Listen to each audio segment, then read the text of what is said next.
The 1999 MLB Draft saw a pair of Florida teams select a pair of Joshes, number 1 and number 2 overall, respectively. The fledgling Tampa Bay Devil Rays selected Josh Hamilton, a blue-chip prospect out of Raleigh, North Carolina, whose early career was derailed by a 2001 automobile accident with his parents, leading to time away from the game and subsequent alcohol and drug addictions that continued to haunt him when he returned to the minors. With multiple trips to rehab on the Devil Rays' dime, Hamilton continued to fail drug tests issued by the team, and reportedly found out he was released from the team via SportsCenter.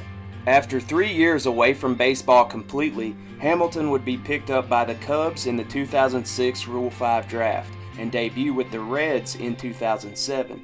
He'd be named AL MVP in 2010 with the Rangers and become a 5-time All-Star.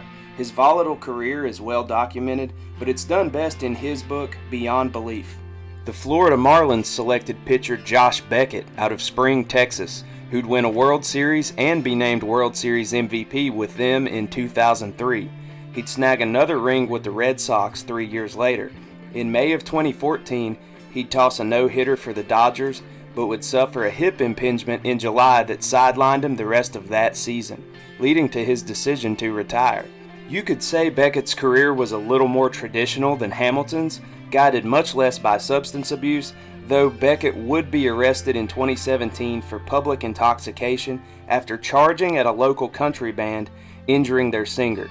The singer has never been identified by the media, but we all know he had it out for Cowboy Joe West. I mean, come on. The single most successful player in the 1999 MLB Draft would be taken an even 400 picks after Josh Beckett. A one Jose Alberto Pujols Alcantara.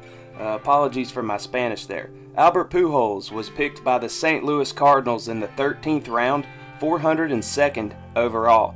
Watching his reunion tour with the old Redbirds this year in the sunset of his career sure has me in my feels this season. When you take a retrospective look at the Cardinals' 99 draft class and the career trajectories of the 15 players they prioritized over Albert Pujols, it was mediocre at best, but that's the insanity of the MLB Draft. You can pick up 43 players and completely miss on 40 of them, but you lucked into the machine, so therefore this draft is automatically a contender for the greatest draft in franchise history. In this era, you started to see teams live and die by high upside lottery picks in the late rounds, to the point that they didn't always draft within the confines of their own sport. More on that later. The first Cardinals selection of the 99 draft was Chance Caple, a pitcher out of Texas A&M who'd never rise past high A ball. 6 picks later, they'd select Nick Stocks, a pitcher out of Florida State who'd make it to AAA but hit a roadblock. Third was Chris Duncan, who'd logged 5 so-so years of Major League service. Fourth, B.R. Cook, another pitcher who'd stall at AAA. Ben Johnson, an outfielder who'd be traded to the Padres and log about a half season's worth of games in the majors. Jimmy Jernell, pitcher, 12 appearances ever on the mound for the St. Louis Cardinals. Charles Williams, outfielder, made it to high A. Josh Teakle, fun name to say, short career, made it to high A. Coco Crisp, the only player on this list I didn't have to Google, 15-year career in the major leagues, good player, great name recognition.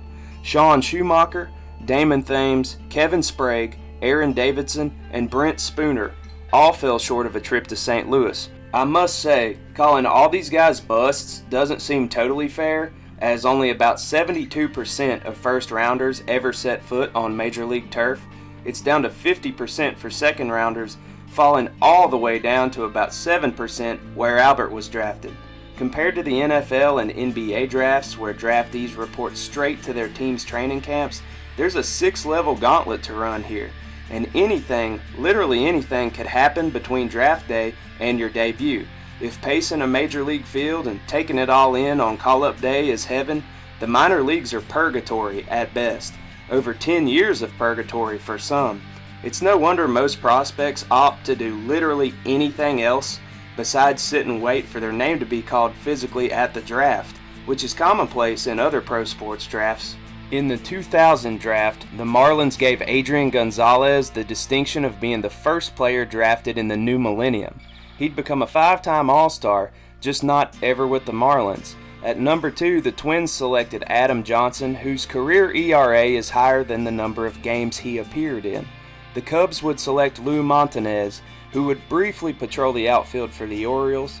He hit a home run in his first major league at-bat and only hit 4 more the rest of his career.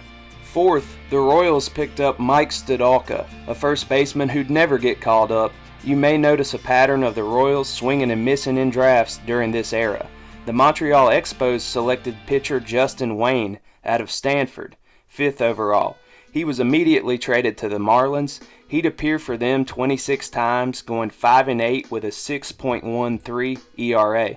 He'd be out of baseball by 2005. His brother Hawkeye Wayne, yes, Hawkeye, also a pitcher, was drafted by the Mariners out of Columbia University a couple years prior. After a successful career in the big leagues had eluded them both, the two struck up a business deal with a disbarred South Florida stockbroker named Larry Freed and another felon by the name of Kenny Chapman, who ran a drug rehabilitation facility called Reflections. The Wayne brothers opened up a urine testing facility called Smart Lab. Mind you, this was peak opioid crisis in Florida. Reflections would send egregious amounts of unneeded samples to Smart Lab. They'd bill the insurance companies and get a nice kickback from it and launder the hell out of it to share with Freed and Chapman. Justin received a 2-year sentence, Hawkeye almost 4 years. 6th overall pick, Rocco Baldelli to the Devil Rays. He had a couple of phenomenal years early in his career, but would develop a rare muscular disorder that was difficult to diagnose and even more difficult to treat. He decided to retire as a player at the age of 29, but he's still making his mark on the game as the current manager of the Twins. 7th was Matt Harrington, the only player who can claim being drafted 5 times without ever signing. His agent, Tommy Tanzer, pushed for insane signing bonuses, causing him to hold out. But by all accounts, he completely missed his window. Never made it to the majors. Number 8, Matt Wheatland. Number 9, Mark Phillips. Number 10, Joe Torres. None of these guys played Major League Baseball. To me, this draft seems remarkably underwhelming in terms of star power. That was until the Colorado Rockies selected Virginia Tech quarterback Michael Vick in the 30th round. This was the year prior to the NFL draft that would see Vick taken 1st overall by the Atlanta Falcons. For a few days, he seriously considered taking the money and giving it a shot, despite him not playing baseball at the collegiate level. Actually, he hadn't played baseball since middle school, but the Rockies were enamored by his athleticism and loved the upside he could theoretically provide in the outfield. Cannon of an arm, I'd assume pitching prospect personally, but whatever. After consulting with Coach Frank Beamer, who encouraged him to look at the big picture, Michael Vick wisely chose football. But what if? Joe Mauer was taken by the Minnesota Twins 1st overall in the 2001 MLB Draft. He'd spend his entire career in Minnesota and become a 6-time All-Star, eventually having number 7 retired. He was a can't-miss prospect, and the Twins didn't miss. Twins legend. His brother, Jake Mauer, was also drafted by the Twins in the 23rd round. He'd never see the chance to join his brother in the bigs, but he's currently coaching in the Twins farm system. The Cubs would grab Mark Pryor 2nd overall. Pryor was big league ready. He made only 6 appearances in the minors before his Cubs debut in 2002.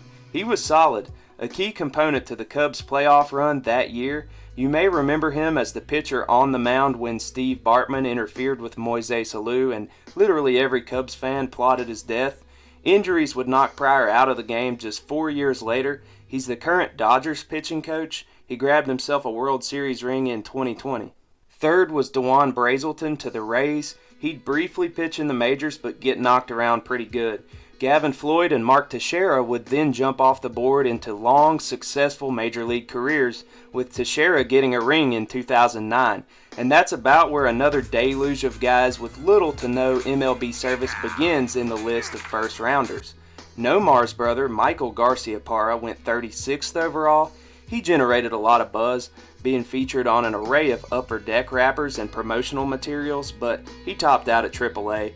The Mets selected Captain America, David Wright, 38th. What a career he'd have in the Big Apple. There are several shining examples in this draft where guys spent their whole careers where they were drafted, nearly unheard of today. J.J. Hardy, Kevin Youkilis, Ryan Howard, Jonny Gomes, and Dan Herron would also arise from this draft. Charlie Haeger, a knuckleballer taken by the White Sox in the 25th round, would see Major League action, including a duel with Tim Wakefield in 2007, the first time in recent years that two knuckleballers faced off against each other. Once out of the league, Haeger took to coaching. He was named the pitching coach of the Double-A Tennessee Smokies in 2020, but never served due to the COVID-19 pandemic. On October 3, 2020, Haeger was found dead from a self-inflicted gunshot wound on a trail along the south rim of the Grand Canyon. He was a prime suspect in the shooting death of his ex-girlfriend Danielle Breed in Scottsdale, Arizona the previous day. Sergio Mitre, another 2001 draft class pitcher who played in the majors for the Cubs, Marlins, Yankees, and Brewers, also spiraled out of control during the pandemic. On July 13, 2020, he was arrested in Saltillo, where he was on the roster of the Mexican League Zarapreros de Saltillo for possession of marijuana. On July 14th, he was charged with femicide and statutory rape of his then-girlfriend's 22-month-old daughter. The statutory charges would later be dropped on a lack of evidence, but he would be sentenced to 50 years in prison for the murder. He has been ordered to issue a public apology. His lawyers announced he would be appealing this conviction. The 2002 draft is sometimes affectionately referred to as the Moneyball Draft, as it was meticulously analyzed by Michael Lewis's book from the perspective of A's GM Billy Beane. A high volume of the game's current stars populated this draft, providing fantastic counterpoint to the underdogs the A's would sign on a budget that year. Brian Bullington went first overall to the Pittsburgh Pirates. He was seen as the safest pitching prospect in this draft, but you're never safe in the baseball draft, man. He'd never become the difference maker the Pirates had hoped he would. B.J. Upton would go second to the Rays, not a bust by any means, but he didn't quite live up to his lofty expectations either. Next was Chris Grueller, Adam Lowen, and Clint Everts. Three pitchers, none would make much of an impact. Zack Greinke and Prince Fielder went back-to-back at 6 and 7. Both have had incredible careers. Greinke sits just above Cole Hamels for the highest wins above replacement in this draft class. Joe Saunders would go to the Angels at number 12. Nick Swisher was 16th overall. Pretty sure he had a chapter or so to himself in Moneyball. The A's would select pitcher Joe Blanton 24th overall. John McCurdy was their next selection, a shortstop who fit the A's model, on-base percentage before all else. Next up was Ben Fritz, a pitcher out of Fresno State. He's now the Padres bullpen coach. Catcher Jeremy Brown out of Alabama would be taken out of the supplemental round. Another guy Billy Beane absolutely loved, but his time in the majors wasn't much more than a cup of coffee. 3 hits and 10 total at-bats. Other stars in this draft: Matt Cain, Joey Votto, John Lester, Brian McCann, Curtis Granderson, Charlie Morton, Denard Span, Ben Francisco, Pat Neshek, Howie Kendrick, Jason Hamill, Matt Lindstrom, Joel Zamaya, Brandon Moss, and Jacoby Ellsbury. If I stick to my formula here, this is usually where I hit you with the tragedy, crime, and death, but there's not a lot of dirt on this draft class at all. Outside of Luis Valbuena, who died in a car accident in his home country of Venezuela on his way home from a Winter League game, no foul play, the Moneyball Draft was also the draft of staying out of trouble, apparently. Not great for YouTube. With the first pick of the 2003 MLB Draft, Tampa Bay selected outfielder Delmon Young. There we go. There's a controversial guy. Young would spend 9 seasons in the majors with 5 different teams. He was the 2012 ALCS MVP while with the Tigers. He had a magical fall. He leads the Tigers all time for postseason home runs with 8. It was a comeback of sorts, as he had been arrested for a hate crime earlier that season. Yelling anti-Semitic slurs while intoxicated, he would miss a game against the Yankees the next day, but post bail in time for the trip back to Detroit. He was suspended an additional 7 games by Major League Baseball and ordered to attend a program at the Museum of Tolerance. His tolerance was arguably not refined, as he would be arrested again in 2016 for allegedly choking and threatening to kill a hotel valet in Miami whilst mocking him and making anti-Hispanic comments. The Brewers selected that year's College Player of the Year, second baseman Ricky Weeks, 2nd overall. He was an all-star selection in 2011, but That's the extent of his major league recognition. He was named Cosmopolitan's sexiest baseball player of 2009, and that's why we play the game, gentlemen. Kyle Sleeth went third to the Tigers. He would be completely derailed by injuries and never surpass AA. I don't care that you broke your elbow. Tim Stauffer went to the Pirates fourth. He had an alright career. Chris Lubanski went to the Royals fifth. He's generally regarded as the biggest bust of this draft. He was projected to spend minimal time in the minors, but ironically he'd never make it out of the minors before hanging it up. Ryan Harvey went sixth, a great power hitter who never seemed to develop the ability to hit for contact. He bounced around in the minors for 12 years. Nick Markakis slots in at seventh. He was an Orioles mainstay for 8 years. He'd logged 5 more with the Braves, 1 All-Star appearance, 3 Gold Gloves, and a Silver Slugger. This was the most significant Orioles draft in recent history. Eventual Oriole hero Adam Jones was taken by the Mariners with the last pick in the first round, and Chris Ray would go to the Orioles in the third round. Aaron Hill, Chad Cordero, Chad Billingsley, and Carlos Quentin are the other All-Star first-rounders from this draft. In the second round, Andre Ethier was selected by the A's, but would be traded to the Dodgers before he got his shot to play Moneyball. He came up with Matt Kemp, who also had one heck of a career in LA and elsewhere. Ian Kinsler was an absolute steal for the Rangers in the 17th round, 496th overall, and the same can be said about Brian the Beard Wilson out of the 24th round. Well, there's garden gnomes cutting down trees, and apparently there's an Irish gig lady dancing. I haven't met her yet, but she's in this quadrant. You're going to see some consistent baseball. In conclusion, overall draft number is just a number. In some circumstances, it's just as hard to live up to the hype as a first rounder as it is to stand out from the pack as a 29th rounder. An experience in professional baseball could allow you to write your legend just like Albert Pujols, or it can break your heart and completely skew your moral compass, leave you wondering if the piss sample money was really worth it like Justin Wayne. Life choices can be everything, but undoubtedly, the players and the personalities are what make this game one of a kind.